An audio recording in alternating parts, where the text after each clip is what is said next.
Waumini wa dini ya Kristo kote ulimwenguni wakaadhimisha sikukuu ya Pasaka. Paroko wa parokia ya Our Lady of Mercy Mtongwe, Henry Ndune, ametoa wito wa kudumishwa kwa usalama na amani kote nchini. Akizungumza na wanahabari katika eneo la Mtongwe, Ndune amekemea hulka ya viongozi wa kisiasa kuwatumia vijana katika kuendeleza ajenda zao za kisiasa. Wito wangu kwa wanasiasa ni kwamba kama mnavyoona karibu Kenya yote, kila mahali ambapo magenge haya ya vijana yako kuna mwanasiasa ndani. Aidha kutumia hawa vijana kama vyombo vya kuleta vurugu ili nipige vita mwanasiasa mwenzangu. Kwa hili ni jambo ambalo tungependa kulilani kwa maneno mazito iwezekanavyo, kwa sababu mwanasiasa anapaswa kuelekeza jamii katika ufanisi na usalama. Lakini mwanasiasa akiwa wa kwanza kuchochea na kutumia hasa vijana wadogo, malaika hawa, kuleta vurugu kwa sababu ya self interest, hili jambo tunalilaani sana.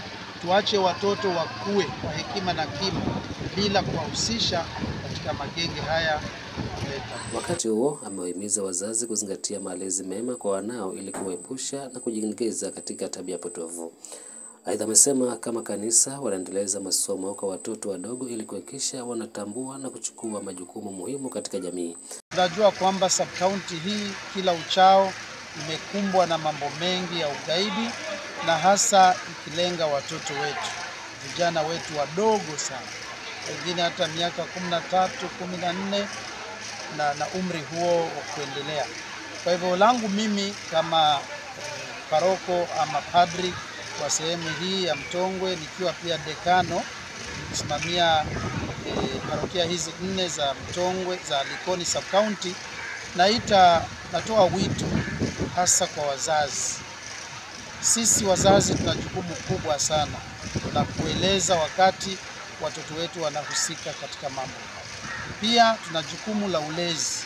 Tuangalie hawa wadogo, miaka 9, miaka 10, hiyo ni sehemu ambayo tunapaswa kuwalea sana. Miaka 6, 7 kuwaelekeza katika maadili. Sisi kama kanisa upande huu tuna shule 3 ambazo tuna program inaitwa MLRC, Making Life Responsible Choices. Ni program ambayo imelenga watoto wa darasa la 5 katika shule ya Mtongwe Primary, na hii hapa Our Lady of Mercy ambayo ni yetu ya Catholic, na kule Likoni Consolata. Kauli hiyo imeungwa mkono na msaidizi wake Mwatigima Muganga, akisema malezi mema yatasaidia katika kuepusha watoto wadogo kujiingiza katika matumizi ya mihadarati. Mwatigima aidha amepongeza serikali na kuja na mafunzo maalum ya ulezi ambayo kanisa hilo limeyakumbatia na kuyatia katika utekelezaji. Kama ndugu padri alivyosema, tunahusika sana katika kulea watoto wetu, na hii hali ya malezi inapokuwa nzuri, basi hata zile tabia zingine za matumizi ya madawa kama ya kulevya na yale madawa mengine haitawezekana. Kama watoto wamelelewa katika maadili mazuri, basi watajua kuepukana na yale mambo ambayo yanaweza kudhuru maisha yao baadaye.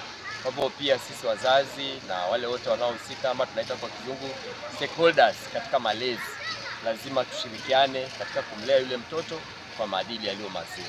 Na nashukuru Mungu pia serikali wakati imeanzisha mpango ambao unaitwa National Positive Parenting.